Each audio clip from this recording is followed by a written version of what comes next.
Magandang gabi po sa inyong lahat. Magandang gabi, Father. Tayo ho ay nasa ikasyam na gabi na ng ating dotsenaryo, 12 gabi ng pananalangin at paghahanda para sa kapistahan ng ating mahal na patron, si San Pablo de la Cruz. Nasubukan nyo na bang bumili ng fake? Siguro yung iba sa atin nakaranas ng makabili ng fake. Maaari yung iba talagang ang binili yung fake. Oo nga naman, mas mura kasi talaga yung fake.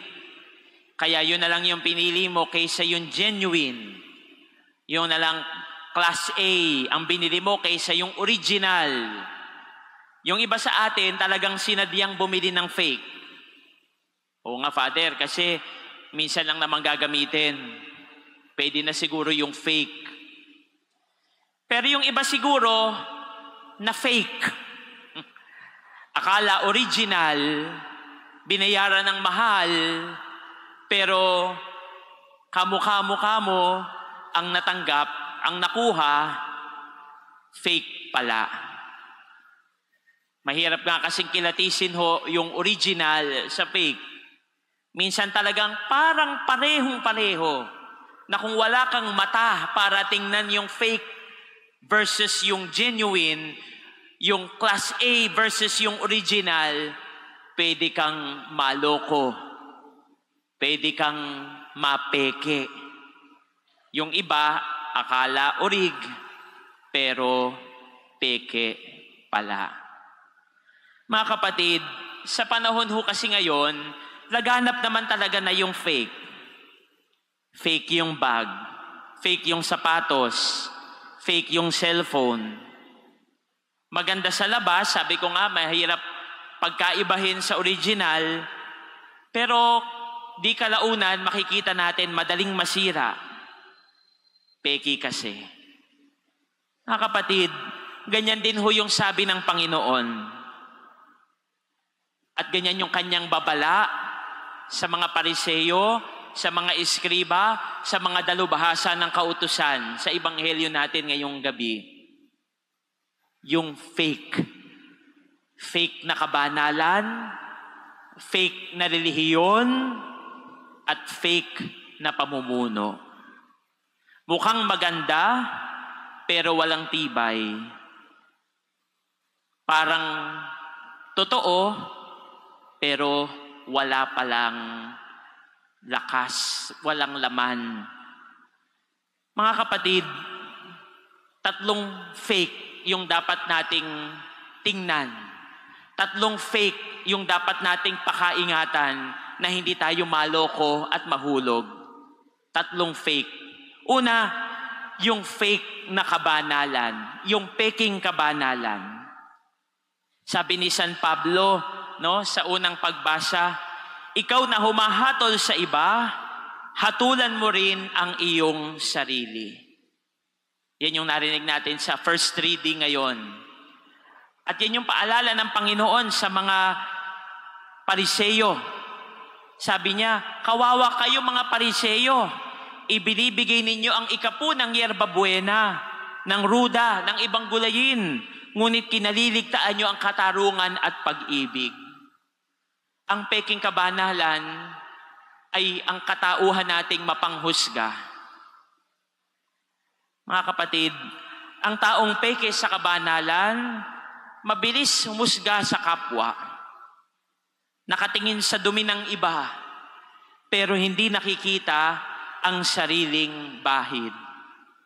Di ba pag tayo ay numuhusga sa iba, kadalasan ang ating kamay tumuturo sa ibang tao.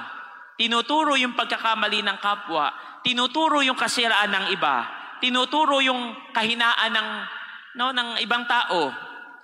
Pero hindi natin namamalayan, katuturo natin yung ibang mga daliri ng ating mga kamay, ng ating kamay, saan nakaturo?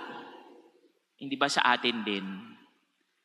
Nakaturo yung isang daliri, yung hintuturo sa iba, Pero itong ibang daliri na ito, sa iyo nakaturo, sa iyo nakatungkol. Mga kapatid, ito yung sakit ng marami. Peking kabanalan, mapanghusga sa kapwa, laging nakikita yung pagkakamali ng iba. Wala naman sigurong masama kung itatama ang kapwa. Oho. Pero may nakakalimutan kasi. Nakakalimutan yung sarili ding kahinaan. Nakakalimutan yung sariling pagkakamali. Ang tunay na kabanalan, hindi sa panghusga ho kasi nasa pagiging mapagpakumbaba. Mga kapatid, ito ho yung unang panawagan sa atin. Madalas ito kasi yung dala natin, peking kabanalan.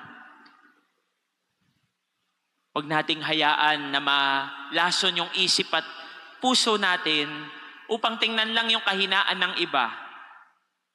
Baka mas malaki yung kahinaan mo. Baka mas malaki yung yung iyong kamali ang nagawa. Yun din yung una mong tingnan at yun yung una mong pagsikapang baguhin at itama.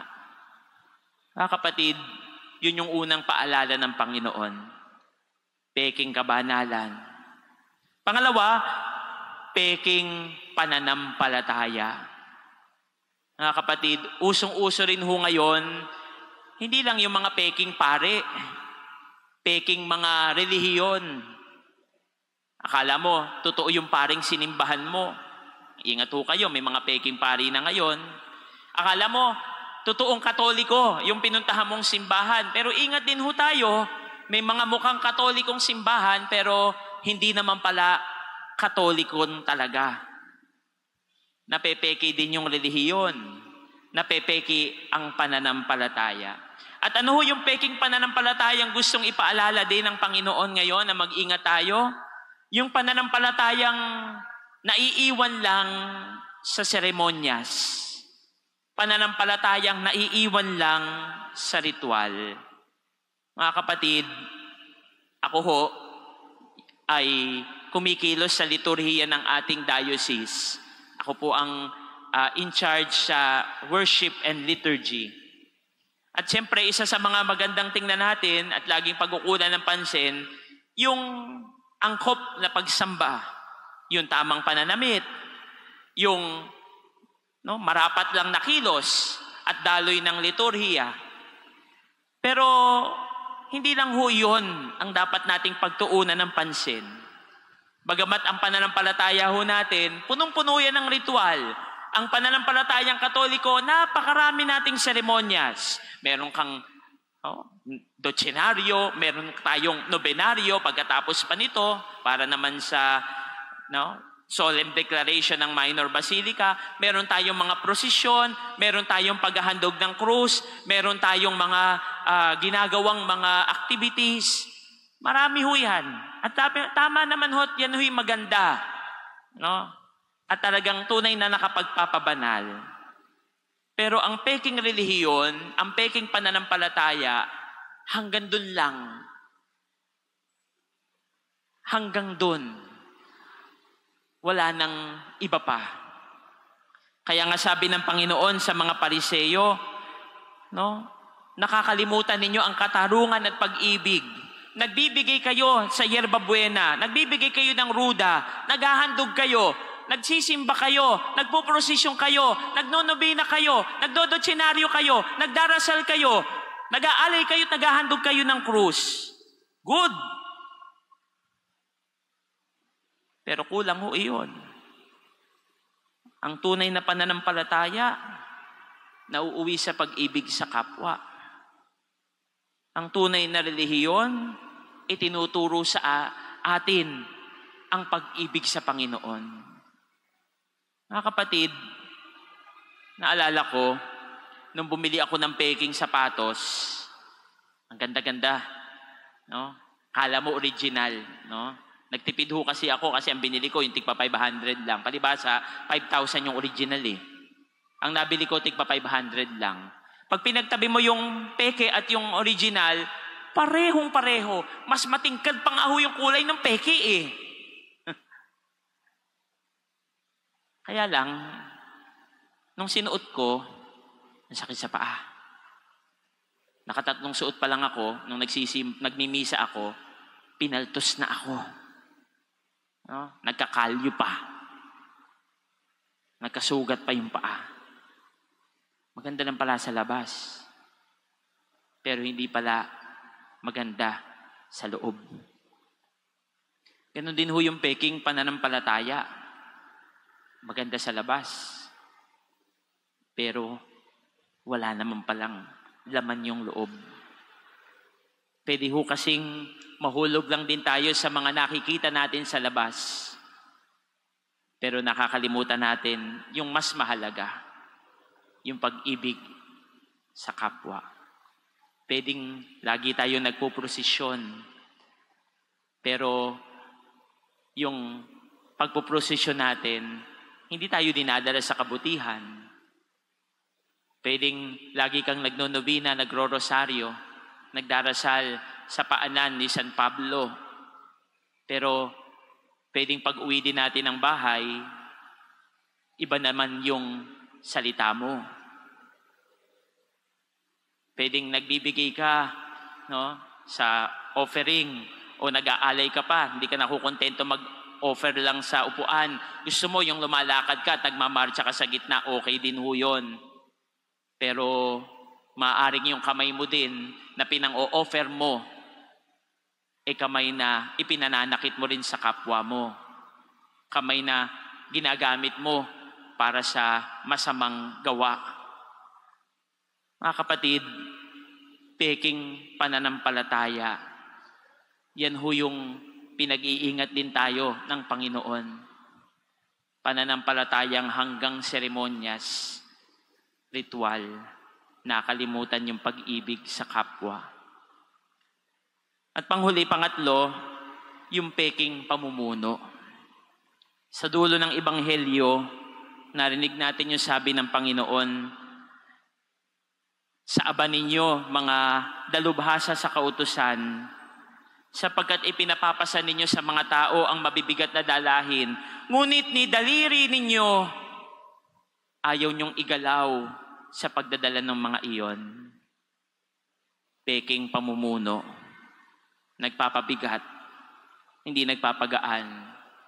Nagpapakomplikado, hindi nagpapaliwanag ng buhay ng ibang tao.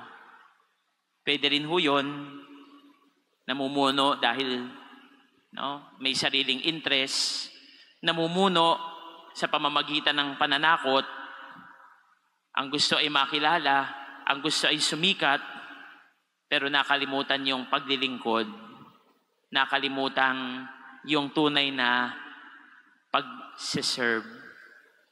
Mga kapatid, yan din yung paalala sa atin ngayon ng Panginoon. At yan yung kinagagalit niya sa mga Pariseo at Eskriba sa Ebanghelyo. Baka yung pamumuno natin, yung pangunguna natin, kulang naman sa paglilingkod. Laging nakabatikos, laging nakautos, pero kulang yung sariling pagkilos. Mga kapatid, ayaw natin sa peke. Ayaw natin sa hindi original. Ayaw natin sa hindi genuine. Ang Panginoon din, ayaw niya sa peke.